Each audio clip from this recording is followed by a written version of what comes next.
Imagine standing ringside at Madison Square Garden in 1987. The air crackles with electricity as a young Mike Tyson unleashes a devastating right hook that sends his opponent crashing to the canvas like a fallen Nazgul. The raw power displayed that night would become legendary, a punch measuring an astonishing 1,800 pounds of force, enough to knock out a horse.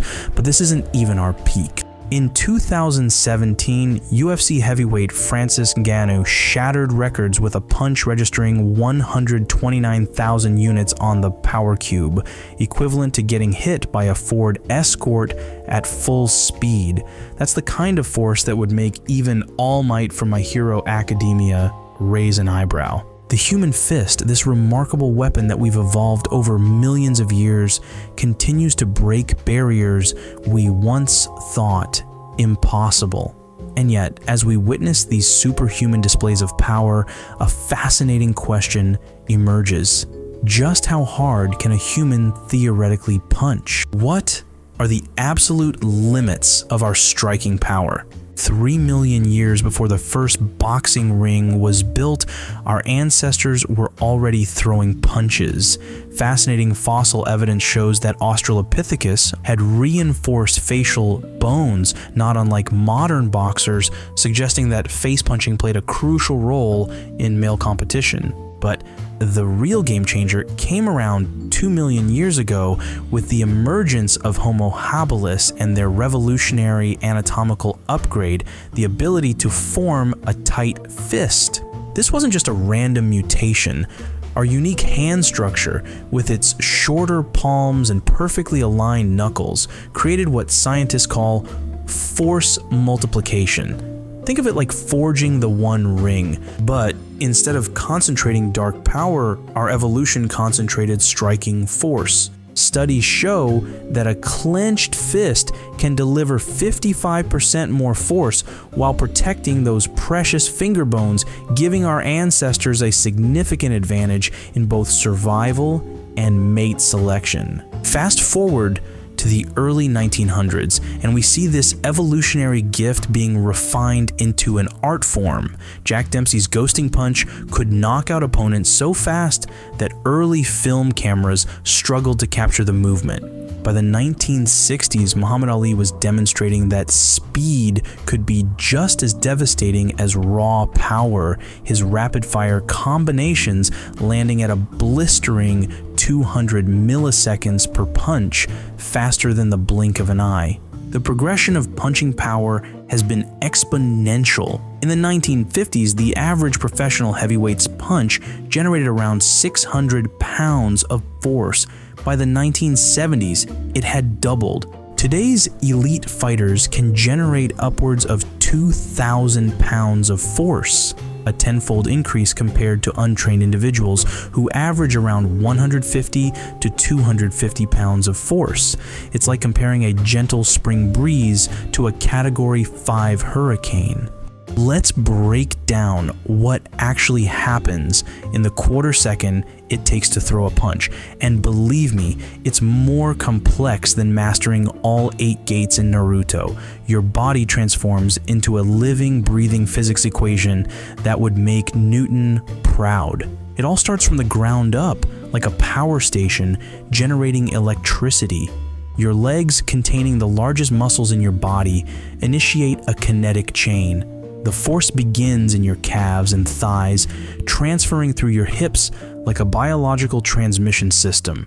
Your core muscles, those abs you've been working on, act like power cables, channeling the energy upward. Finally, your shoulder, arm, and fist become the delivery system for all this concentrated force.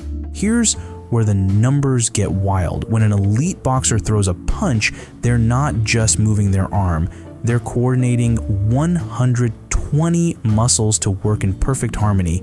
The acceleration, their fist can reach speeds of 25 miles per hour in less than 6 inches of space. At the moment of impact, a professional heavyweight's punch carries around 5,000 newtons of force, or 1,124 pounds. That's like being hit by a 170-pound anvil thrown from a second-story window. Let's get even more specific with the science here. When a punch lands, it creates what physicists call impulse, the change in momentum over a tiny fraction of time.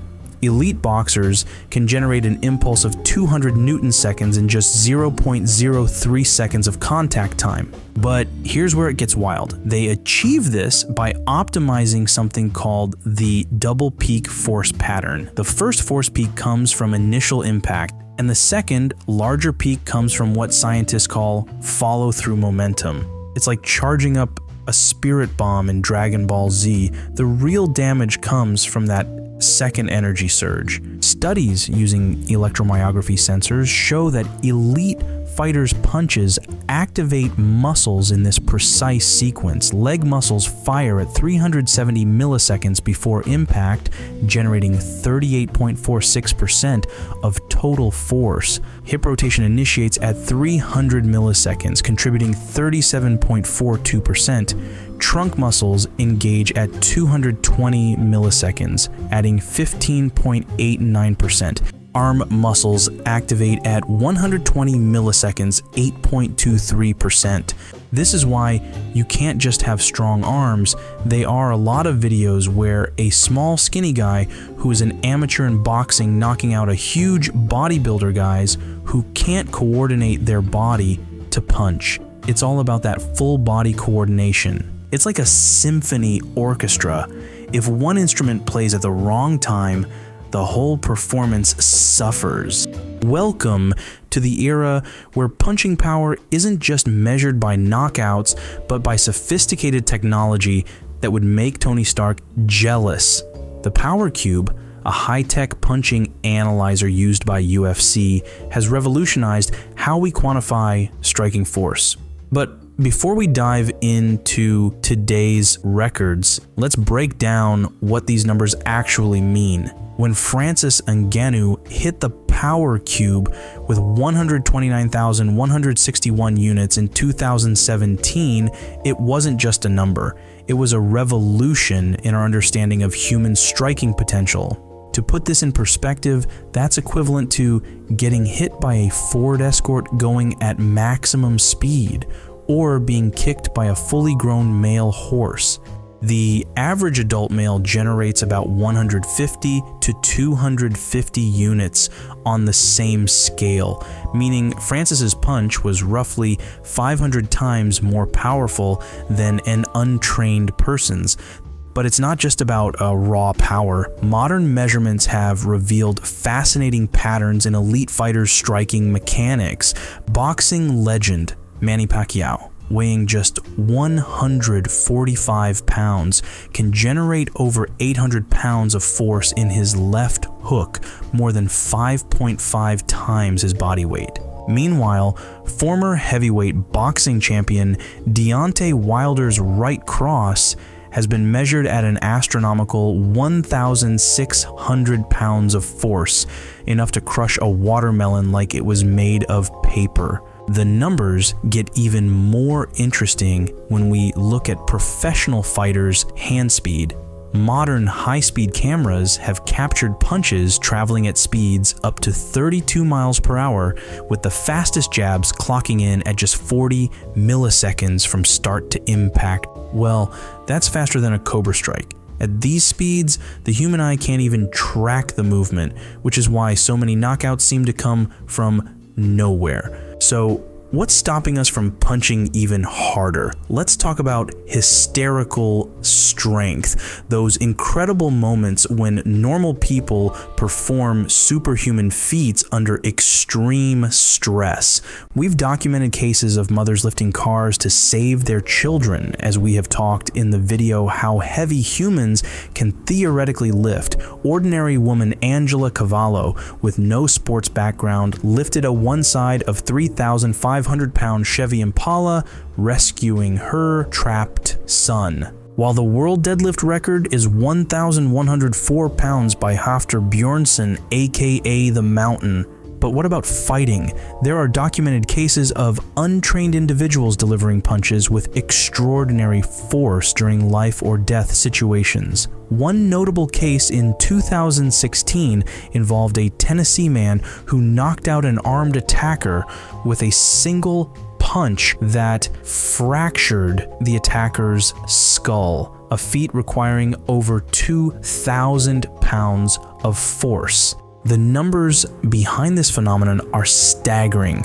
During hysterical strength episodes, the human body increases motor unit recruitment from the typical 50 to 60% to nearly 100%, floods the system with norepinephrine, increasing force production by up to 175%, temporarily enhances bone density to withstand forces up to 900 Newton meters, can activate type 2X muscle fibers that are usually reserved for emergency use.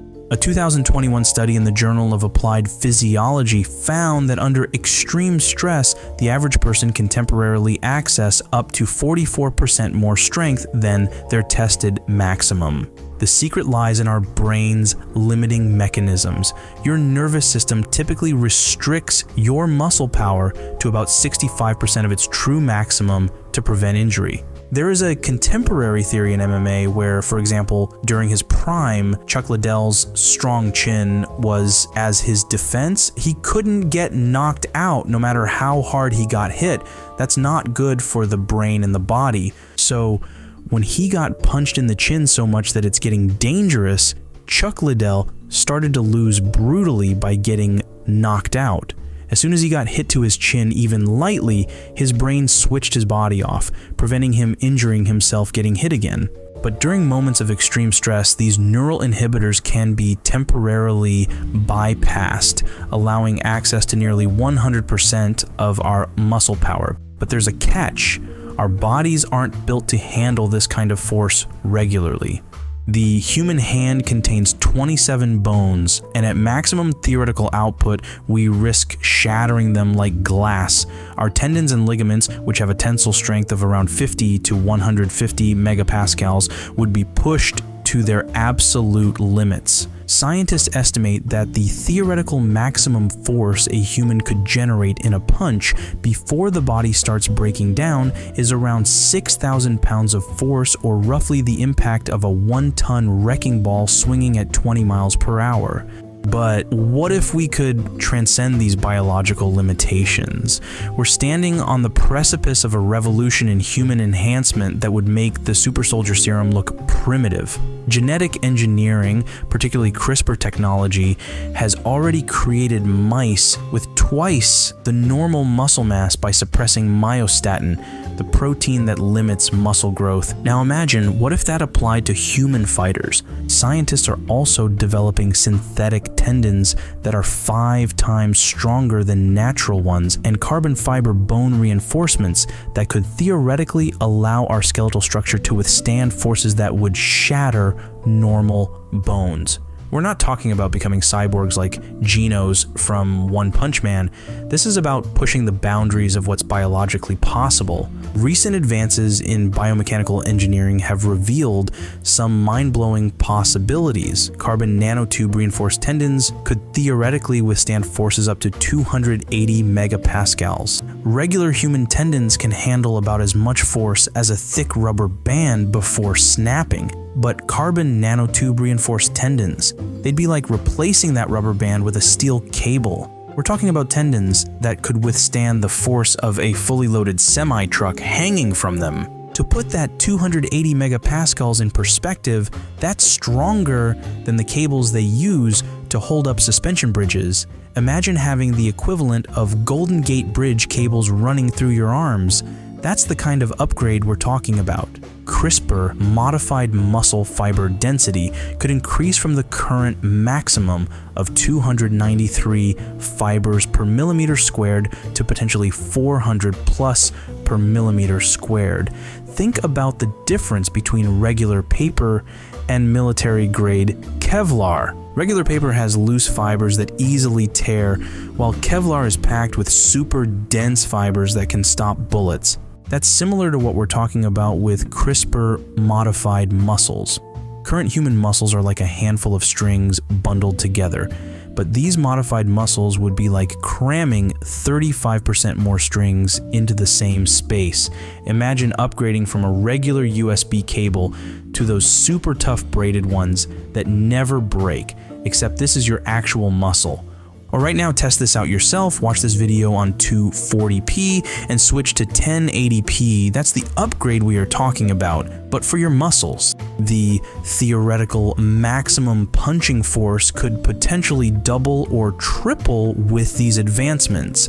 A punch delivering 15,000 pounds of force, enough to stop a charging bull, might become possible. But with great power comes great responsibility, and these possibilities raise serious ethical questions about the future of combat sports and human enhancement. Let's bring it all back to our original question: how hard can humans theoretically punch? Right now, we're looking at a natural limit of around 6,000 pounds of force for the genetic elite under perfect conditions. But tomorrow, the sky might be the limit.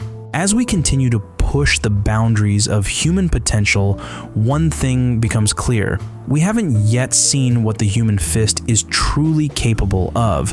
So the next time you watch a knockout punch, remember, you're not just watching a fight, you're watching millions of years of evolution, perfect biomechanics, and perhaps a glimpse into humanity's enhanced future.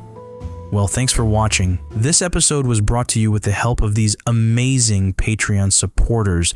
If you want to support this channel and help us create more content like this, head over to Patreon. Don't forget to subscribe and hit that like button.